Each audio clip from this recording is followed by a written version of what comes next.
Hi, in this tutorial we're going to take a look at how to do a file transfer using the cPanel File Manager, and this is going to be using the FTP information. When you get your account, you should get FTP information that will help you to use this type of file transferring service. So what I'm going to do is go into my cPanel, and I'm going to go down to Files and go into FTP Accounts. It's going to ask me to create an FTP account, which I'm going to do. So I'm going to do my login again as admin. I'm going to put in a password. Again, you can make up your own or use the password generator. And then it's going to ask for the directory. Here you can choose your quota or if it's unlimited. And I'm going to click Create FTP Account. The account has now been created under admin. So under FTP accounts, you can see that we've got our new account under here, along with the usage and quota. You can change your password, change your quota, delete the account, or configure your FTP client. And I'm going to go ahead and click on Configure FTP Client.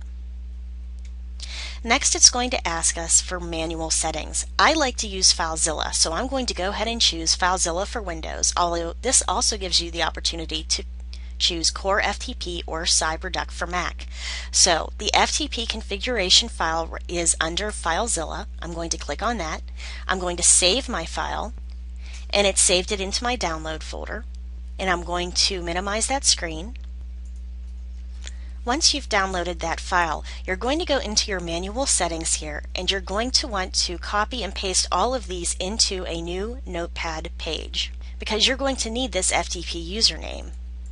So once that's done, we're going to go into the FTP file that we just made on our server.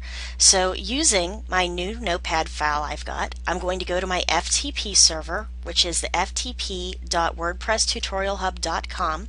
I'm going to open a new tab in my window, and I'm going to paste that address in and hit enter.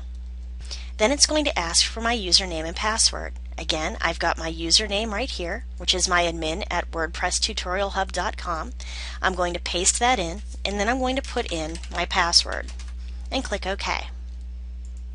And this shows me that file, which is my wordpresstutorialhub.com ending with .xml, and I'm going to click on it. If I click on that, it shows any style information that's associated with this. The information on how to use this file as an FTP is contained right in this document. This is what we're going to do next. We're going to copy this entire file that we've brought up on our FTP. We're going to right-click it, hit copy, go into our notepad, and we're going to paste this into our notepad. Then we're going to go to File, Save As, and we're going to save this as the FTP file that we had already saved into our downloads folder. So I'm going to double click on the FTP admin XML file and click Yes. I'm going to minimize this window. I'm going to go into import, and this time I'm going to hit browse, and I'm going to import our FTP WordPressTutorialHub.com XML page and click upload file and import. Then it's going to ask if I want to download and import file attachments. I'm going to click that on and click Submit. And it says, all done, have fun, and remember to update the passwords in the roles of the imported users. And that's how we do an import of a WordPress page. Now, if I go to my FTP again and click, it shows me all of my information about my WordPress page. So that's pretty cool, right? So I hope you've enjoyed this tutorial. Thanks for listening.